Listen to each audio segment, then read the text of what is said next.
Welcome to the Rise of the Challenge podcast. Joining me today, he's the head of marketing and coaching for Rethink Academy and the CEO of Easy Coaching Mastery. It's Jason Osborn. How are you doing today, Jason? Hey, Alex. Doing great. Thanks. Really pleased to be here on the show with you. Thank you for joining us. I'm excited to learn more about your rise to the challenge. First thing we talk about is talk about where you're from and what were you involved in growing up? Okay, cool. So I'm originally from Texas. I was actually born in Phoenix, Arizona, but moved to Texas when I was about 8 and moved to Amarillo, which is the top of Texas, and then moved down to Houston when I was 12. So I tell everyone I'm from Texas. But yeah, was from Texas. Lived there until I was in my kind of mid-20s, but always really big into sport. Loved baseball. Absolutely loved it. Played some football as well, and basketball and all that sort of stuff. So I was loved it. Loved the sports element of it. Didn't like school so much. I was quite a nerd growing up. Got made fun of a lot, picked on, all that sort of thing. And then I kind of in high school, I don't know, kind of blossomed, I guess you'd say, and ended up being captain of the basketball team and all that. School president and all that kind of stuff, but it was more of a privilege because I had been picked on and bullied my entire life. Yeah. Going through that time where you were being bullied, what kind of mindset was going through? Did you kind of think, I don't know how to make friends, or I just need to keep on going and find something that can stick with me? Yeah, I just kept going with it. I didn't.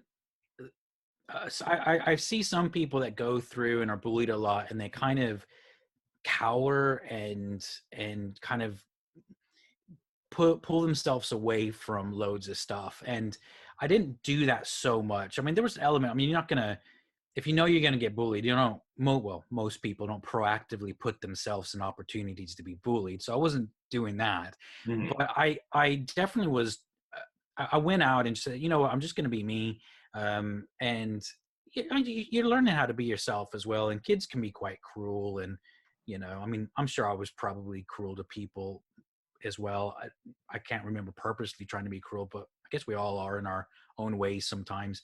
But I just decided I'm just going to keep going forward. I find there's always people there to support you and help you through stuff, even if you don't know they're there. And for me, I remember I was in middle school. We were living in Amarillo at the time, Valley View Middle School. And I just started band, which sounds very typical of a nerd, but I just started band. And I started playing the saxophone and excelled really, really quickly through that. And the first semester, I was in like the beginning band class thing. And that's next semester, my band teacher basically came in and just said, look, we want to move you up to symphonic, there's 3 levels and symphonic's the highest. And he said, but I don't know if it's too big of a jump, so we're going to move you up to intermediate. And just little things like that was a huge confident boost in me thinking, I'm actually pretty good at something, within kind of 3 or 4 months, they're wanting to move me up from never playing saxophone before to wanting to move up to symphonic band. It's those things like that I think if we all pay attention to areas like that, there's people like that in our lives that are there to encourage us. And sometimes we don't pay attention to that, and we think everyone hates us, we're never good enough, and this all goes up to life now and business and all that sort of stuff. But when you look around, there's always going to be people there to support you, and we have to not put ourselves down and feel sorry for ourselves and go, oh, everyone hates me, when actually there's people around you supporting you. There's always balance, and when you start looking for it, you'll find it, which is pretty cool.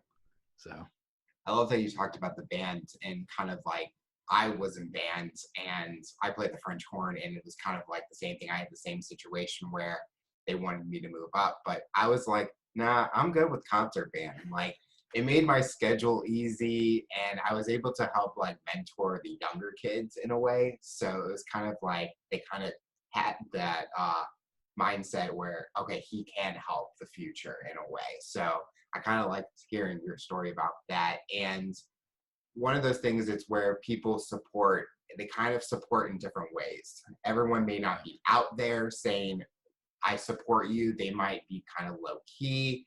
And I think for me, I went through that similar thing where I was kind of maybe looking for that support, like physically you can see them supporting you, but I knew people support in different ways. And I kind of, as I got into college, that's when it kind of saw it more. Because I mean, I don't talk to anyone in high school right now. So, but I'm not like distant from them. It's just, we just kind of lost touch in a way, but I support them through a distance, no matter what they do. When you were playing sports, what did you learn about yourself playing sports? I learned that I loved kind of the team sport element of it, and I loved being. I found that I was quite competitive. I've always. I'm still an introvert. I love my alone time. I don't like being in. It's funny now when I'm in groups of people, I have a lot of people come up to me and say, oh, you're really good at all that kind of stuff. Or if I tell people I'm quite introverted, they're like, what? You don't, what? And to me, that's probably one of the biggest compliments, because I know how much of an introvert I am and how much I've had to work on myself to be, in other people's eyes, good at what they see me doing, networking and speaking from stage, all that, although I love speaking in front of people. But, I was always really introverted. And so growing up and doing sports, realizing that actually I'm quite competitive, and there's the side of me where it's like, the sports field in a lot of ways kind of leveled the playing field, because it didn't matter if you were a nerd or not a nerd, or if you had family problems or non-family problems. Like you're just out there to play. And it was like all of those things got put to the side, and you were there, you played your position, did what you did within your team. And so it was a way for me almost to escape from a lot of things, because I was pretty decent in a lot of sports growing up. And that always really kind of encouraged me. All of my coaches, they always complimented me on a lot of different things with sports. So that was a thing for me as well, to go, actually I'm good at things. Because when you're in school getting bullied and different things, you can think, well, gosh, I'm not very good, or I'm not going to amount to a lot of stuff. But when it's on sport, for me, I was able to just go, look, here's my ability. And I practice hard as well. And that was really a big thing, because I knew if I practiced harder and got better, that's where I would improve. I remember when I got into high school, one of the biggest things I wanted to be able to do is reach the rim when I started playing basketball a lot. And even when I was younger playing baseball, I would go out into my front yard and I would walk out how far, because we weren't at quite the full length of where the pitcher and the catcher is. And so I'd walk out the length of what it is, and I had just like a cardboard box for the strike zone. And for hours, I would just go there, pitch, walk, pick the ball up, walk back, pitch. I mean, I would just do it over and over and over and over again. And then once I got into high school playing basketball, for hours I'd be in the gym just doing different types of dribbling drills. I'd sit there and just do like jump exercises to increase my vertical, and I was never able to. I slammed the ball once in my entire life, but I was finally able to actually touch the rim. And it was those kind of type of things where I realized, the stronger you go through this and you practice and practice and practice, a lot of that can really make up for a lot of things. There's a quote from Will Smith, and I'll probably get it wrong, but I'll paraphrase it, and I love it. And he said, you may not, I may not be as good as you, but I'll outwork you. And I like that element, because I'm not in the vein of hustle till you die. Okay. Which I know a lot of people are kind of in that. So I'm not saying that, but I'm going to keep at it. I'm going to learn. And that's what I learned a lot about being kind of in sports, and that I had that ability to just keep going and keep going and keep going. And wasn't always the best on the team. As a matter of fact, I don't know if I was ever the best, but it allowed me to be pretty good, and also get to a place where I knew how to lead people as well, and became captains of different teams and stuff. So I learned lots during sports growing up, man. Using that concept of where you kept practicing and getting better each day, do you use that same principle now in your career where you're continuing to learn and keep going and still practice to build that craft in a way? Yeah, yeah, absolutely. I mean, you have to. One of the things that um, we are always talking about with our clients is the importance of consistency around things. And once we get in once I start talking about kind of once I got into my career and what I'm doing now, I can go into more depth around that. But, the consistency is so important because no matter what you're doing, there's a process that takes place. And very rarely do you have someone that becomes an overnight success. And when you speak to the person that's supposedly the overnight success, and you actually start talking to them, you realize it's not an overnight success. It was an overnight success 15 years in the making or whatever. And it's that sort of thing where the consistency of it's really important. Even when I started my online marketing career, it was that consistency that got me to where I got, not because I had some innate ability or you got lucky or anything like that. It was the determination because I wanted to learn the skills that would allow me to build my business and have the skill set to be successful in different areas. I'm still learning it today, constantly reading, constantly listening to podcasts, constantly networking, talking with people. Another incredible quote I love, I think it's from, I can't remember his name now. I'll remember it in a second. But the quote says this: you want to surround yourself with people whose walking pace is your running pace. And so, I proactively try to surround myself with people, not obviously not everyone I know, but I'm looking, I want to get to around people that their walking pace is my running pace. And I look at them and go, how do you do that much with the time you have? And oftentimes they're the ones that don't, it feels like they have more leisure time in their life than I do. And I'm running around crazy. It's like, Yeah. how do you do that so much and still have this relaxed life? And it's that sort of thing. So consistency is that daily activity is really important. I think the greatest tool anyone can use right now is learning. I mean, not everyone knows everything in this world, even the people on game shows and trivia and stuff. But I'm one of those people that each day, if I can learn something new, that's not, if it's about me or something else, something that I'm passionate about, it's a win for me because it's going to develop my skills over time and just make me a better person all around. What was your dream job growing up? What was that occupation that you wanted? So to be honest with you, it was being a business owner. So when I grew, this is more kind of high school time. Obviously, when you're young, I wanted to be a professional baseball player and all that sort of thing. But when I got into high school, I wanted to be a business owner. I didn't really like high school a lot, even when I started kind of getting quote unquote popular and all that kind of stuff.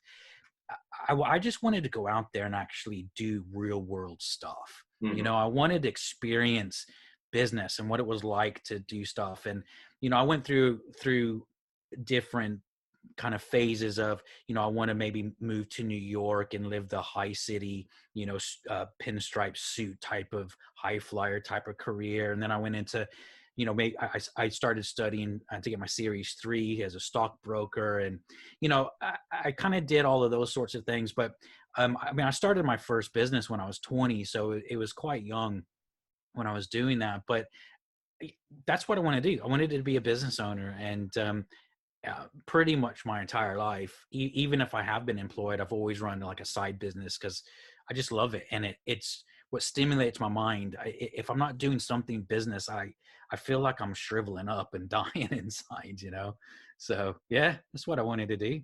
So having that mindset of wanting to be a business owner, did you continue to pursue an education with college or university, or did you went right into owning a business? I did go. I went to college. I never actually ended up graduating. I found college so I was studying finance at university, and there were parts of it that I really loved, but I also just being in the classroom around stuff. Obviously you're learning lots of stuff. And I preferred university to high school because there's a lot more freedoms and stuff with at uni. But um, I wanted to actually be doing stuff. And then when I started my business at 20, university became really a massive challenge to me because I'd be sitting in my lectures at uni and I'm thinking, oh, I could be out knocking on doors and prospecting, like what am I doing in this room? And it became a massive challenge for me. And then I eventually, so it took me a long time. I wasn't taking like full courses and all that kind of stuff during the semesters. And then I ended up moving countries. So I ended up never finishing, but it was, I just preferred going right into business. I don't necessarily, everyone has different paths. And so I wouldn't necessarily tell people, hey, don't go to college or university. But for some people this may be controversial, but I think if people want to go into business, for some people it's the right move to just go in and do it. You'll learn the education you have your first year in business is worth 5-10 years of university, in my personal opinion, because the amount of stuff you learn and the practical application of loads of different areas is, it's way beyond book knowledge, but I'm not slamming university. I'm not telling anyone not to go to it because I think it has its purpose, but I quite like the path that I ended up going down. So do you have those days where you kind of wish you may have finished college, or are you at the stage of your life where you're okay with it because I've accomplished a lot since then? I'm at the stage now where I don't have any desire to go back. And unless it was just something that I felt I really just wanted to learn, I'd go back because I wanted to, not because I felt like it's something that I had to do. There were times in my late 20s, early 30s, where I'd go, man, I should have just finished university and I could just get a job and I wouldn't have the pressures or challenges of running a business. So there were times, because it like we were saying earlier, it's very rare you're going to be, quote unquote successful where, your first business. And as a matter of fact, most, successful business owners have gone bankrupt at least once. Or have had to shut down their business if they haven't gone bankrupt. And you go through that process and there's a lot of self-doubt that you go through and a lot of like, can I do it again? And, all that sort of stuff. So yeah, there were times, look, it's nice. There's pros and cons on everything, but there's nice, having a job, getting a regular paycheck every week or month or however you get paid, not having to worry about it being your business and all that sort of stuff. Yeah. When things get really challenging at times in business, you go, okay, actually, why didn't I do that? So yeah, there was, but it was never strong enough where I was like, I'm going to pack in this whole business thing and go back to uni and finish my degree. So did you have a good support system where they were all behind you on making that transition into your first business? So in my first business, yeah, I did. Yeah. I had some challenges as I got older. I was in a relationship, different value sets and all that kind of stuff where, the support wasn't really there. But when I was younger, when I was 20, yeah, I mean, my mom was always, I grew up in a single parent household and my mom was always really encouraging to just kind of follow your dreams and do what you want to do. And she was great and encouraging. And the friends and that I had around, they were always really encouraging around stuff as well. And I think people, they knew what I wanted to do. They knew I didn't want to just fit into what most people feel is, kind of what we're taught of just going to school, getting a degree, getting a job, all that kind of stuff. I never kind of fit that mold anyway. And so when, I started that business, I spoke to a few people. I spoke to a guy who was quite successful in business as well. And he was the father of some real good friends of mine. And I was asking him about it. And he's like, just go for it. Like, what do you have to lose? Mhm. And I was like, yeah, what do I have to lose? So, I did kind of get advice around all that kind of stuff. And I try to get advice on a lot of things when I move into different things or make decisions around stuff. You know, there obviously there are some decisions you can just make on your own, but I like to get advice, and I surround myself with people that I feel can give me good balanced advice on things as well. So. So talk about that transition. What was your business about, and what was the mission of it? Um, so I wouldn't say it was so much of a mission other than I just wanted to make money. I Okay. wanted to, which is, that's what I wanted to do.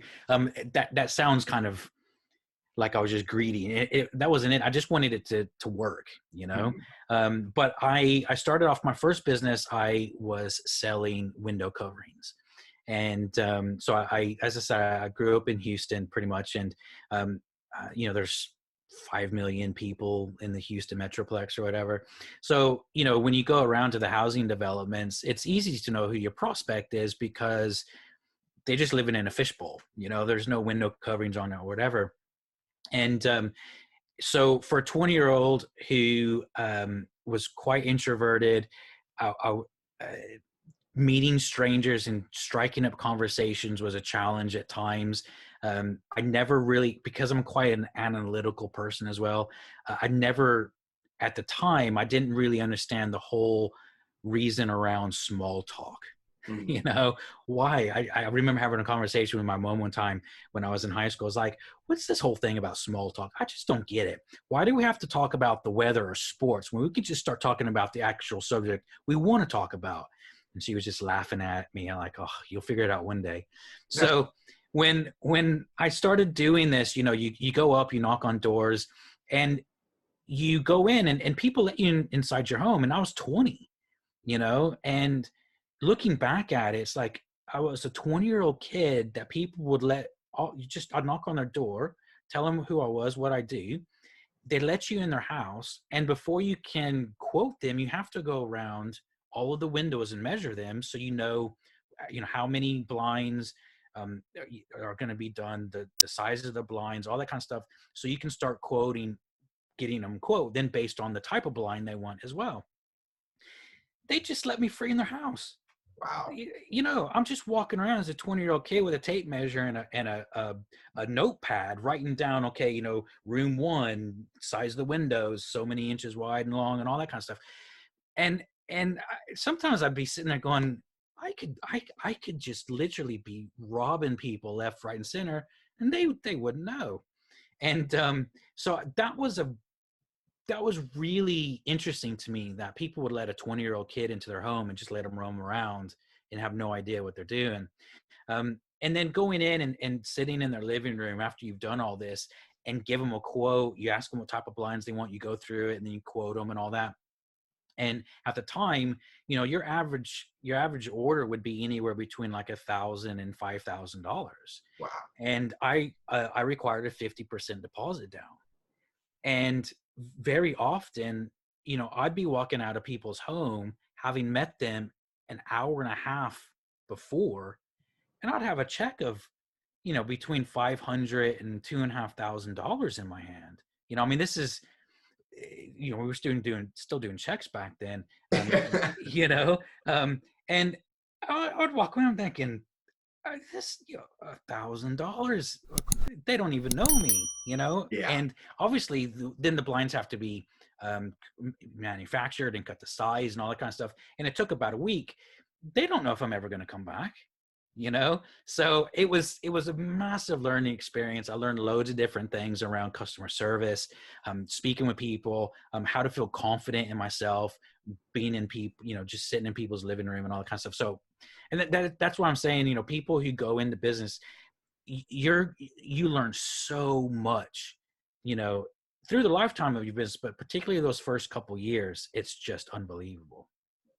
So how long were you with this company before you were kind of ready for that next step in your career? So, interesting story around all that. I did that business for about 2 years, and what was happening is because of Houston, you know, it's known for its oil. There's lots of oil refineries around, and people that work in the oil refineries do shift work. And so they'll work like 4 days on, 4 days off, or 7 days on, 7 days off. And so they'd have big gaps of time where they're not doing anything, and they don't just like sitting around. So it was quite an easy industry to get into. And so what was happening is over that 2 years, we'd go down, as I said, anywhere between kind of $1,000 to $5,000 average order. And the average orders kept getting knocked down lower and lower and lower because people were going in and they'd only be wanting to make $100, $200, $300 per order because it wasn't their livelihood. I mean, oil refinery workers, they make good money, you know? So it's not their livelihood. It's an extra car payment, you know, that they're making doing this. It's just something they can do to pass time. So it really drove my margins down a lot. And so I was looking to change direction with what I was doing anyway. And then I ended up being in a plane crash. So that kind of changed a lot of direction with what I was doing. I was in a small private plane crash. And there were 5 people on board, 3 of my friends died, and me and another guy survived. And so it took a little bit of time to recover, and then, okay, well, figure out what I'm going to do with my life. What do I want to do? You know, it's just a lot of different things. So my whole life kind of transitioned into trying to figure out, okay, what am I really wanting to do and where am I going? So there was a lot of changes over the next 3 or 4 years after that on why I kind of moved out of that particular business. Going through the recovery of the plane crash, was it a time where you maybe had, like you did say, you were kind of reevaluating what was next for you? Were you kind of nervous? Maybe I couldn't do the things that I was able to do, or I might have to go completely in a different direction, or what was going on during that time? It was a journey for one thing. Because some really close people to me passed away in there were a lot of things that I had to go through for months. So you know, survivor's guilt and a lot of different stuff, and post-traumatic stress and all that sort of stuff. So, you know, I went to some counseling and all of that, and there was a time right after that where it's really hard to explain, but I couldn't see in front of me. I couldn't see my future, you know, before it. And I think most people, when they look ahead, they can write out their monthly goals or where they want to be in a year or 5 years, you know, and write all that stuff out. I couldn't see to the end of the day. It was really weird. In my head, I'd wake up and the furthest I could see is that afternoon. I couldn't even figure out what I was going to do after that. It was like this fog in my head, and I couldn't figure it out. And it was really worrying for me because I was like, this, you know, if I can't see more than half a day ahead of me, how am I going to figure out what I want to do with my life? So what I did through that process is I made a decision that I would look as far as I could in my head, and I'd push it an extra 30 minutes or an hour. And I did that every single day. And so I'd say, you know, just as an example, let's say I got up at 8 o'clock and I could only see to 12 o'clock that afternoon. I'd go, okay, well, what am I going to do at 12:30 instead, or 1 o'clock? Mm-hmm. And I'd push that. And then after a few days, I'd be able to see in my head to 2 o'clock. And then I'd go, okay, well, let's do 3 o'clock. And then it became a day, and then a few days, and then a week, and then a month. And it took it took me probably about 2.5, 3 months to kind of get to a point where I felt like I was kind of normal again, if that, you know, whatever normal is. And so that whole process really took some time to go through. And then once I was able to actually look at it, I was like, okay, well, where do I want to go with my life? What do I want to do? And that's, you know, I got into a mortgage brokering and some insurance type stuff, started a business with that. So yeah, it was a process. It was interesting. It was an interesting time.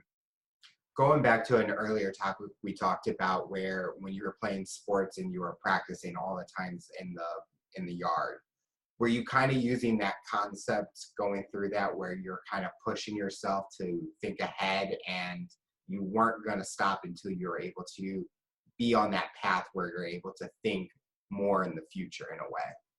Yeah, I did. I mean, I don't think I necessarily looked at it like, hey, let me go back and use an experience with basketball or baseball. But I do remember making a conscious decision of saying, okay, well, what have I been able to do to help me move forward before? And it was the incremental changes. And I don't think I necessarily used those words because I don't think that was so much of a big kind of term, 20 years or so ago.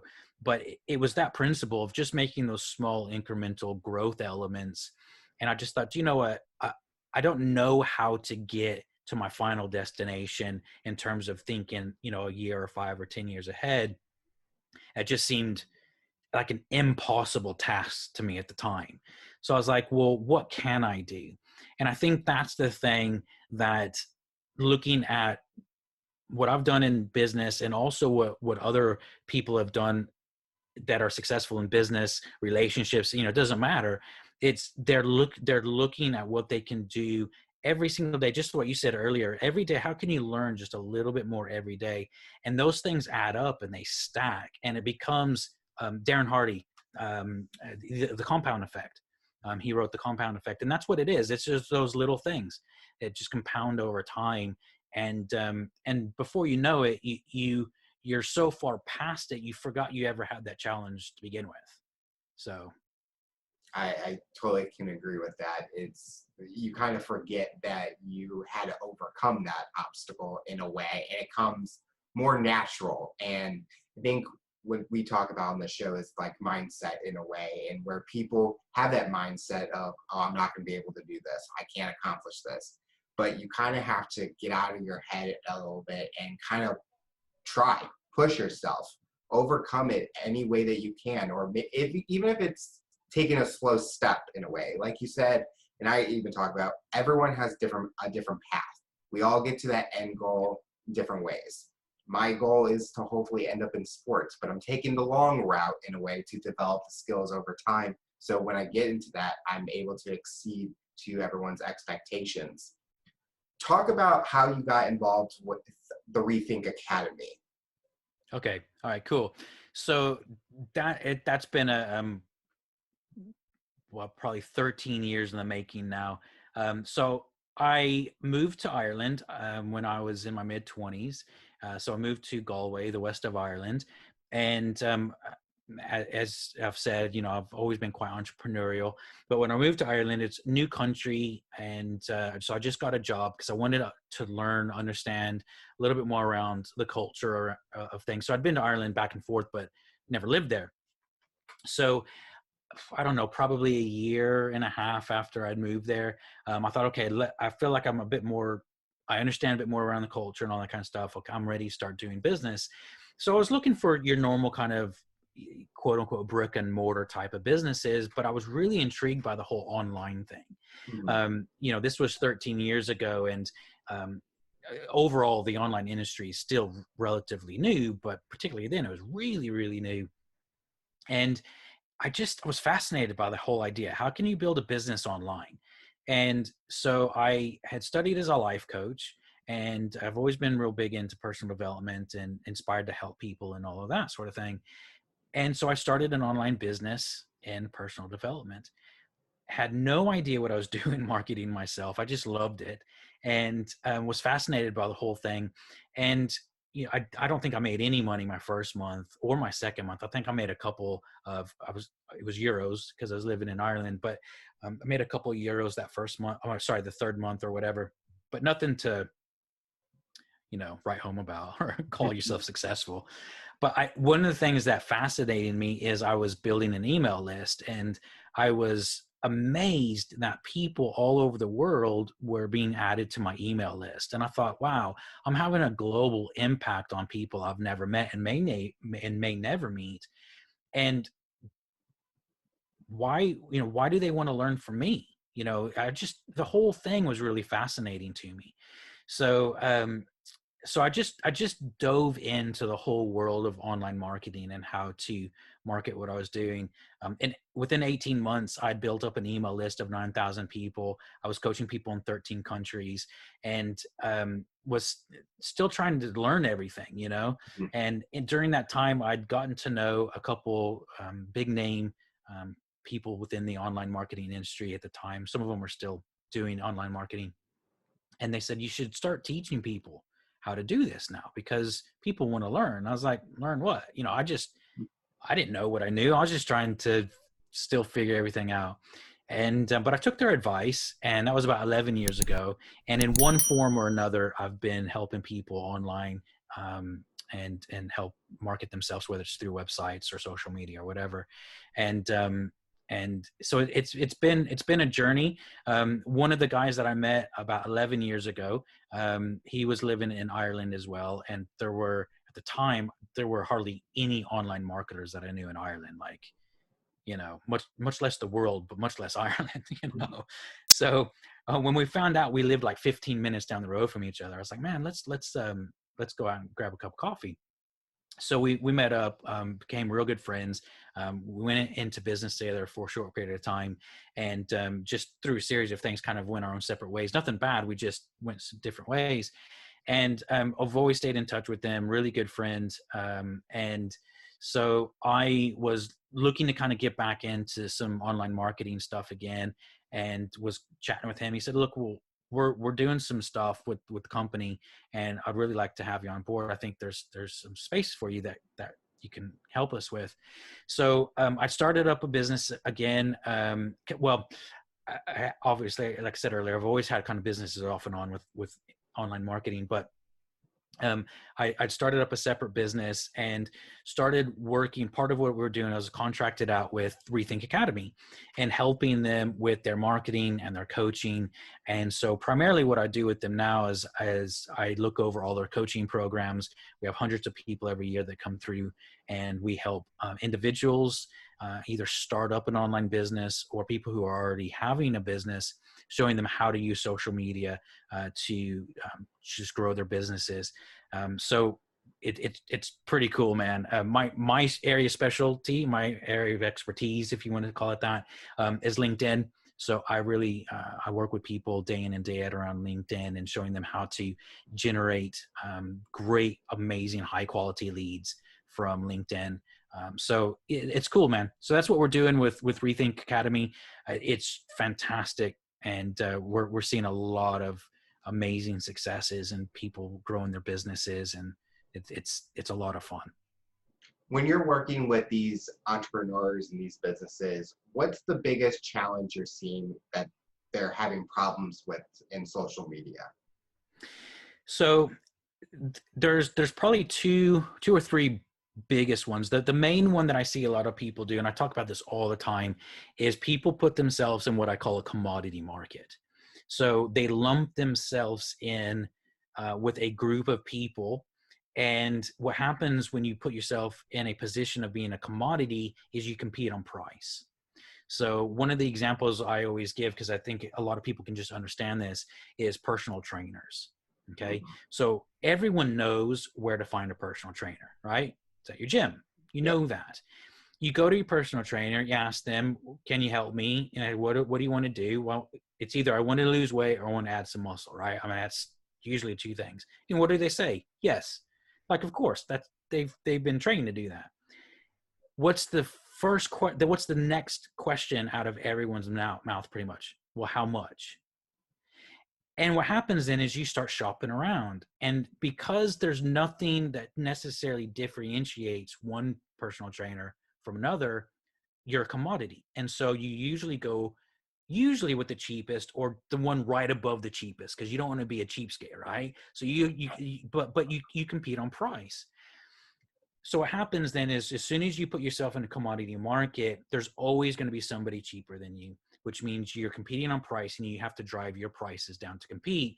And I see people go out of business all the time, particularly like coaches. So, you know, as I said, I started off as a life coaches, NLP practitioners, even business coaches, executive coaches. They lump themselves into this group of I'm a life coach, I'm a business coach. and you compete on price. And people have a preconceived idea of what you do when you lump yourself into a commodity market. So the biggest thing that we do to start off with is we help our clients show them how to position themselves on what makes them different. What's that key thing? What's that one main outcome you're able to help people to achieve that's different from other people? Okay, from other people in your field.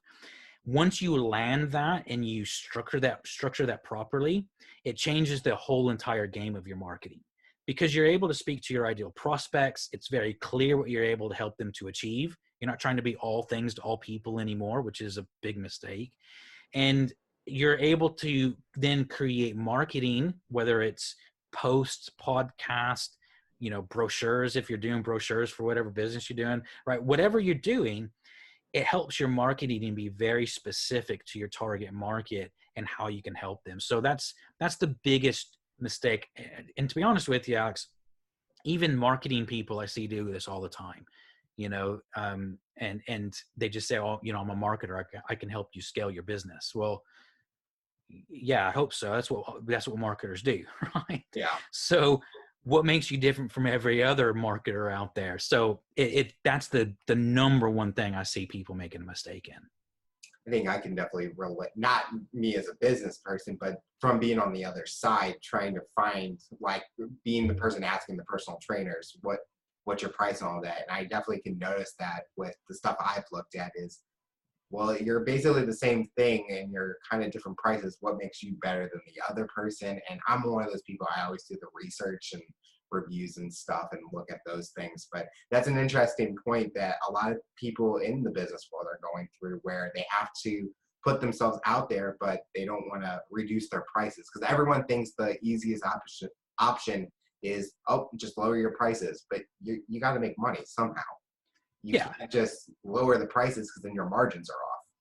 Yeah. And what happens then is you start getting discouraged, because all of a sudden, that you're charging less than the value you offer. Yeah. Okay. Which obviously you always want to add more value than what you're charging, but there's a difference between doing that in the right way and just going, God, I feel like I'm getting ripped off because I can't survive off of this anymore. And I see a lot of great people with a lot of skills not be able to pursue what they'd like to do in life, because they simply don't know how to market themselves or position themselves in a way that make them different from everybody else. So as an example, a personal trainer, they could position themselves where they say, I help athletes to achieve peak performance in 90 days, assuming that's actually possible. Okay. So I'm just making that up, but you're very different at that point. Yeah. Working with athletes, their mentality is different, right? They're different than the New Year's resolutions people in January, okay, that are going to be off the track in 2 weeks anyway. So you're dealing with what I'll call a higher caliber of client, because they're thinking differently anyway. And you're able to help them. You're saying you can help them achieve peak performance in 90 days. So the athlete can go, really? Okay, how do you do that? And so it attracts the right type of client. And an athlete who's wanting to achieve peak performance in 90 days, they will pay you more if they know you can help them achieve that. It's not an issue on price. They know, if you can help me achieve that, cool. How much do you charge? Let's do this. It changes the game. Yep. It kind of, yeah. I mean, I don't even know if that's possible, but I've been on that track where the New Year's resolution comes out and it's like 2 weeks. Nope, I got busy. Off track now. But it's definitely one of those where I've definitely learned in my days working in marketing, where you kind of have to find your, I can't even think, niche in a way, and kind of put yourself out there where what makes you different. It's always what makes you different. Even with the podcast, it's like there's so many out there, but what makes you different? And then I think I utilize my story and when I'm talking with my guests and how I can relate, because I've overcome my challenges and just the passion that I have for the show. And that's what I'm trying to be different, but I enjoy each day. So, but I'm definitely going to take your tips and all that. I didn't even have to pay for it. You didn't have to pay for it. No.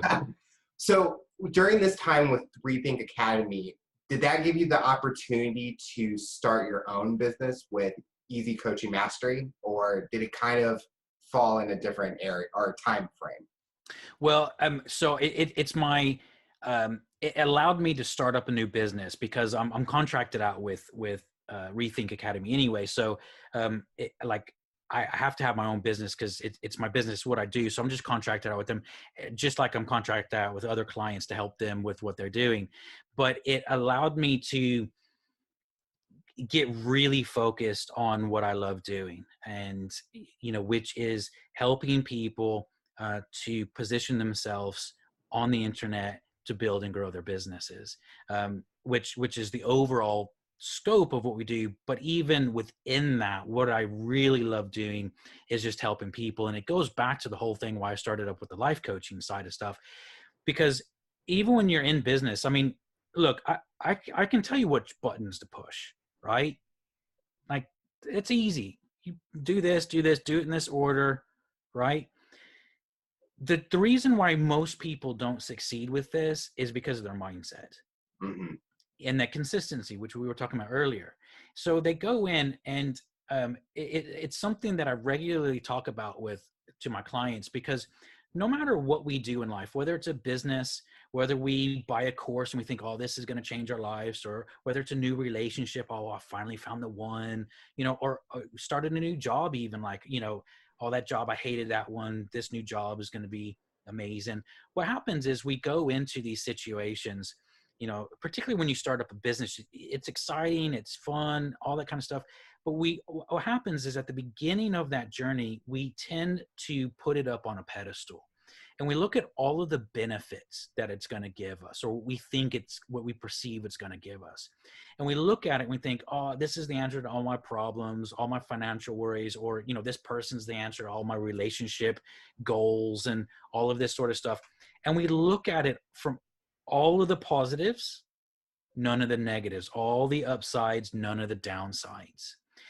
And then as we get into that, whether it's a day Mm-hmm. or whether it's a few months down the road, what happens then is our unrealistic expectation of perfection that we had at the beginning begins to get challenged. And it's not as easy as we perceived or thought it would be, or, we'll hear things and interpret them based on our unrealistic expectation, right? So a relationship's a really good one. You meet that person and it doesn't matter what they do, what they say, it's like, oh, it's amazing, 3 months in, you're like, I don't agree with that. You're crazy, and it's that sort of thing where once you get into it, there's a growth element. Mm-hmm. And then what happens is you say, it's not working. Or why am I doing all this? Because it's not what I expected it to do at the beginning, which wasn't going to happen to begin with because it was so unrealistic at the beginning. So what happens then is once you start having those challenges and you start having those things that you need to learn, I just know this process to be true. So I know even with you, Alex, with what you're doing in your podcast, it was probably really exciting. And you right at the beginning, as you got into it, there were other things like, well, how do I get it out in front of more people? How do I find people to get onto the podcast? Okay, so I've got a few followers. Well, and this is what happens is, right, we go, if I just got one follower, then I know at least it's possible. You get that one follower and you forgot that that's all you wanted the week before. It's like, one follower, I can't survive off one follower. How am I supposed to do this? I need 1,000 followers. And then all of a sudden it's like, well, how do I do that? And I don't even know how to do it. Where am I going to go? And then you get people who unfollow you and you feel like you're going backwards. All this sort of stuff happens. And this is where people stop. You've been pressing all the right buttons, but you're not consistent with it over time to learn the stuff you need to learn to make it a success. And so that's probably the second biggest thing that I see people have in business, as well as just generally in life, is just the lack of consistency and being willing to learn and be coachable through that process as well. think a lot of people can relate to that, where like the planning process or the pre part of it, they get so excited and they're like, I am going to do this, this, and this. But then it's like when they actually get into it and it's like live, it's kind of they start second guessing or doubting themselves in a way. And I definitely can relate to that with this. Me too. I was so excited about it. And then you get into it, I'm like, okay, how do I edit?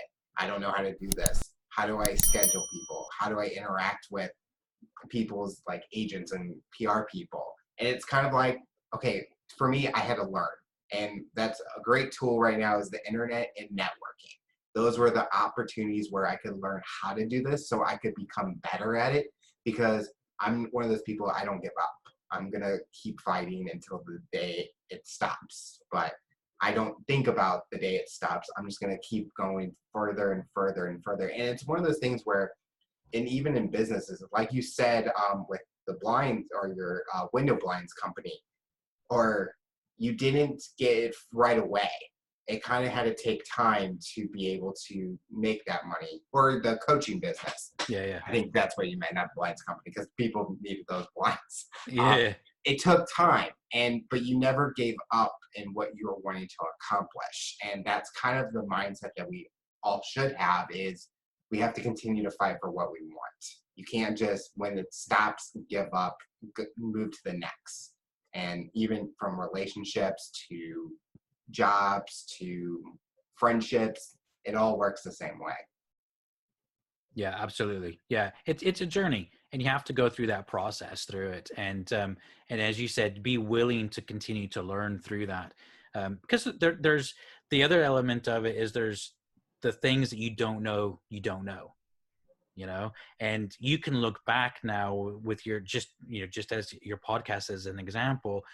You can look back, and I'll call it your naive self at the beginning of the podcast journey, and go, oh my God, if that Alex only knew what he needed to do to get to where he is now. It's like he had no idea. Yeah. And it's that element where, there are things and we'll go, okay, well, it's only going to take me 30 minutes a day to do this. And then you get into it thinking, God, it's going to take me 4 hours a day. And we have to make this decision. Now, that doesn't mean forever, but it means in the short term to be able to figure it out. And a lot of people just aren't willing to put in that time and effort for as long as it's needed to put in. Or pivot and change so that they can adapt to what they need to do through that process. It's that is the biggest thing that I think people are challenged with once they get something set up, is just the longevity, having that long-term mindset, of going in, even when getting clients. I often talk to our clients about, they'll go in and they'll say, if they're starting up a new business, they'll say, I want to charge this much for a client. Well, if you've never done that work, you're going to have to do it for cheaper, and get those testimonials coming and get the social proof coming in. And then it becomes easier. So yeah, it's a journey, man. So what does the future look like for you personally and professionally? What are you wanting to accomplish in the next few years? So for me, well, a couple of things. We're doing some really cool things with Rethink Academy. It's something, I don't see any time in my mind of that not being involved with that. I'm sure at some point maybe, but the Rethink Academy is just where we're going, and the growth of that is phenomenal. Just helping people, and we're branching out with Rethink, where it's not just the social media training part of it, but it's helping people with kids with finances, time management, and almost kind of looking at it like the For Dummies books, where we're doing kind of like a rethink element of that, of saying, how can we help people rethink different areas of their life? And so really involved with all that. Want to continue to help people in business. And then obviously what I'm doing with my LinkedIn business is growing. We're getting ready to launch a LinkedIn agency, because a lot of people want someone to do it for them. A lot of companies, don't have the time to do that. So it's exciting, man. It's just, there's a lot of growth, doing more podcasts like this. And once we can start traveling and doing events again, I've always loved speaking from stage. So, doing a lot more of that sort of thing. But for me, it's about just working with people and helping them get the results that they're wanting to achieve, which is exciting. Have you been able to do like speaking engagements through like Zoom, or are you a person that prefers that in-person interaction? I prefer the in-person interaction, but obviously that's not it's just not possible right now. So you Yeah. do Zoom. Zoom is still good. I mean, you can still have a lot of really good interaction and a lot of good experience. And I think particularly right now, because people know that's kind of the only way to do it really on at scale, um, it, people that I'll say the attendees, they know that, and so they're kind of more engaged. But yeah, I love being in a room with people. The more the better. Just the energy, feeding off the energy in the room and all that kind of stuff. I just love it. It's one of my most favorite things to do. For someone that's listening to this interview, what tips or advice would you give them to overcome obstacles, accomplish their goals, and rise to their challenge? So the number one thing, we'll go back to that around consistency. You've got to stay consistent with it. The only way you're ever going to rise to your challenge is to be consistent with that. Because if not, the challenge will beat you. You've got to be able to learn the skills, which takes time to overcome that. And one of two things will happen. You'll either figure out how to overcome it so that you don't deal with that challenge anymore, or your skill set will become so big that when the challenges arise, it doesn't seem challenging anymore. It's just something you've learned to deal with, and it's just next. You're the next challenge, which means you're gonna have to learn a new set of skills. You're gonna have to go through another process, and then that challenge will seem minuscule, and you'll go on to your next challenge. And so it's a never ending thing that you always have to continue to learn from. And when you look at how do you rise up again, or how do you rise to your challenge, I think realizing the challenge never ends. Hmm. And when you just accept that and say, okay, the challenge never ends, and you look at it for what it is, every challenge is an opportunity to grow. And if you're no longer having any challenges in life, your heart's probably not beating anymore. Yeah. Because you're always, always, always going to be growing. The more you learn, the more you realize you don't know, and the more you want to learn. And so the more you learn means you have to experience more challenge. So as encouraging that as that may sound. Well, Jason, I want to thank you so much for coming on the show and talking about your rise to the challenge. We're excited to learn more about you and excited to see what the future looks like for you. Cheers, man. Really appreciate it. Thanks, Alex. It's been great to be on the show.